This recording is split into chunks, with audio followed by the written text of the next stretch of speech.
In this video, traders, we're going to look at intraday adjustments you need to make as a day trader. Stick around.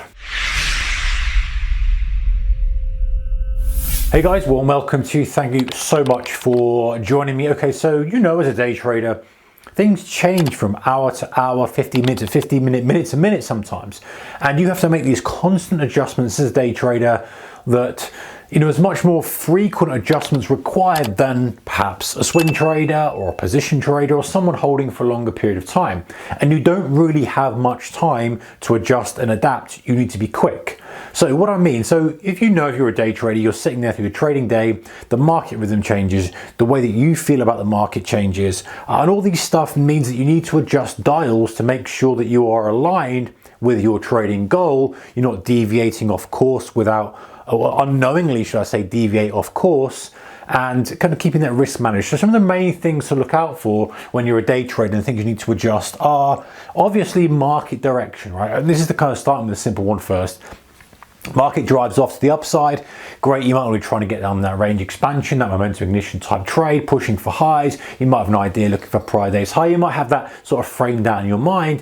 When that starts to come to the end of that move and it feels like it's petering out, then your mind needs to start flipping potentially, where's the short trade in this? Because the long trade or the high probability long trade has probably gone, and now you're like, okay, if this starts to exhaust itself, you start to structure the trade from the short side, perhaps back to the open, or perhaps back to a VWAP, or even to a pullback. You start to think differently potentially. Not always, but sometimes you have to shift that direction. And so as a day trader, you have to be constantly auditing, am I aligned with the right direction? Am I positioned correctly? Is the next trade I'm looking for the high probability trade? Yes, it's strong, it's a strong open, but have I missed the high probability trade? Is the next high probability trade a short, or do I need to wait for retracement and then for one more leg? So it's kind of just constantly playing that game of chess and thinking about how I got the direction right. Second thing is mean reversion versus trend. So mean reversion trade, obviously you guys will know this, outside in type trade, pushing for extension, spring stretch back to a mean, VWAP, moving average, open, pivot point, that type of stuff. Extension, trend, range expansion type trades are, hey, I look for further move, I think the reprice is going to continue, I think the supply demand shift is going to continue in the direction it was going. So big demand coming in, trend driving higher, higher, higher, maybe there's a pause, continuation would be more demand coming back in. Mean reversion trade will be supply coming back in, overcoming that demand and pushing back to some sort of mean. Now, as a day trader, you're constantly auditing and looking at all those different types of moves and different types of structure and saying, hey, do I need to still stay committed to this trend? I think it's strong. I think it's going to drive, those big strong trend days we get now and then. Hey, is that going to continue? Do I expect us to close at highs? Or is this just a little kind of few hour reprice that might just fizzle out and end up just kind of ping-ponging back and forth in a consolidation range in the upper third of the trend? If it's that, you need to know when to flip the angle you're looking at, or the angle of attack. So, hey, yes, I think this trend's going to continue, or it feels like it's running out a little bit. Do I then shift to mean reversion, or do I stick to my thesis of trending day, but maybe not right now?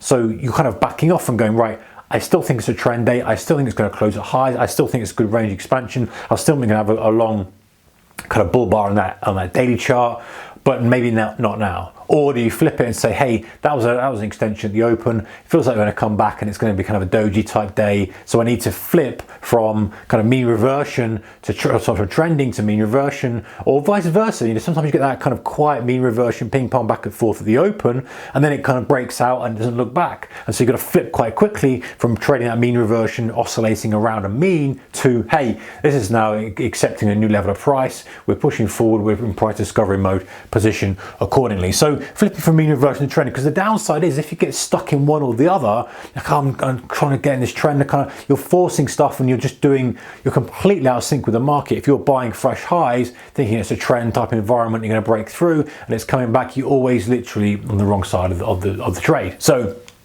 constantly thinking in your mind, is it mean reversion environment? Is it trending environment? Has it shifted? What are the clues that would determine whether that's shifted or not? Do I need to now reposition? Do I need to wait for more clues? Is it not one or the other? That's another thing. Is it not really clear? In which case, let me back off and wait for an hour or so and see what happens and how the trade develops. Another thing obviously is the stop distance. So you normally have a couple of ways of doing stops, right? And this video is not about stops, but I know you know this. It's like, okay, do I structure my stop kind of under a key level or on a specific level that is kind of given to me by the structure of the trade setup that I'm taking, or am I using a percentage of ATR, percentage of daily range, structuring it around that, and then maybe adjusting it as the trade starts to go in your direction? That's, operational consideration for you as you're running your trading business. But one thing you definitely need to do is to accommodate the volatility with your stop, whether you're just under a key level by a few ticks or whether you've got to go quite a way under because there's quite a lot of noise. You have to accommodate that noise. So as the volume starts to, or volatility starts to compress and contract, you can be a little bit tighter with your stops. As it starts to expand, you need to stretch those stops out a little bit. If it's swinging wildly and you're still using a narrow stop, you can get pinged out on the very best trades even.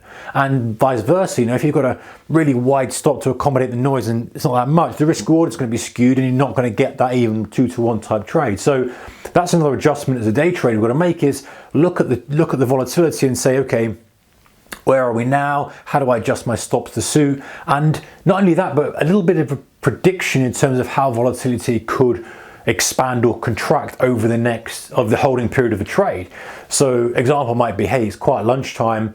That's fine, but if you just extrapolate that out, assuming that's going to continue into the close, it may not. As the US session starts to open, if you're trading European session, as that starts to open and drive European prices, if you're trading the DAX, trading the FTSE, trading those type of instruments, hey, do I need to be aware that could massively expand volatility based on what we've got at the moment, so stops need to accommodate that. So just thinking a little bit about that, thinking, okay, where's my stop distance and how do I need to adjust and adapt to the current conditions? And more importantly, like anything in trading, guys, where's it going to be in the hour's time that I'm holding this trade for, 2 hours time? Number 4, hold time and target distance. So target distance, obviously similar to stop distance. You don't want to be holding stuff that's trying to look for those 100 pip targets when the range is contracted right down to 20-30 pips, for example. You need to accommodate that and adjust that, and that's your job as a day trader, is to be able to adapt to that and recognize the signals that suggest, hey, I'm asking too much from this, maybe I'm being a bit greedy, or not necessarily greedy, maybe I've structured the trade wrong, because you can structure the trade wrong by saying, hey, there's my stop, I must have a 2-to-1, but that stop's too wide. In which case you're kind of pushing too much for 2-to-1, the trade structured incorrect, and if you narrowed it, maybe you're in the noise. So in other words, maybe the trade needs to be, entry should be a bit lower. So loads of one thing affects something else, so it's sometimes difficult to diagnose.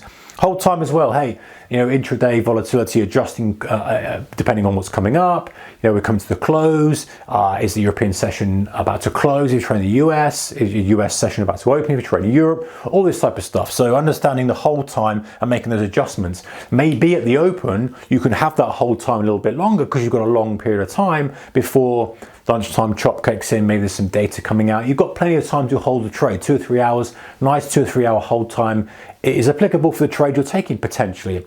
If perhaps you're taking something, let's use an example, mean reversion trade around a kind of key level at lunchtime. It's lunchtime, the volume's gone quiet, vol's contracted, you're trading mean reversion, but at some point we're probably going to break out that range as we come out of lunch. So that would be, okay, I need to adjust my hold time to accommodate that and maybe look for 15-20 minute type hold time rather than a 2 hour hold time, because that's going to take me into a completely different market rhythm.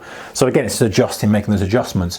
Final one, guys, is your resources, how much drive, how much fatigue you've got, your motivation's gone down, are you just making so many decisions, you've got decision fatigue, are you physically tired, are you physically fatigued, all these kind of things worth auditing, just so that you can go, right, okay, I need to know, we're human beings. I know we like to think that we can just operate 100% for all this period of time, flat out, no problem, but we are humans, guys. We start to deplete resources, and sometimes it's not clear unless we audit it specifically. It's not clear until we start taking trades that are a little bit sloppy. Maybe the entry's a little bit sloppy. Maybe we just made a little bit of a mistake. We didn't see this thing. We missed out that piece of information. We weren't looking at this, that, and the other. That's a signal to say, hey, back off. Do I have a process to refresh, to come back into the market, a break, bit of exercise, whatever it may be, or is that me done for the day? Do I now have to come back the next day and see what the market's going to present to me on that day. So auditing this as well, making those adjustments as a day trader for you as a person, how you're feeling.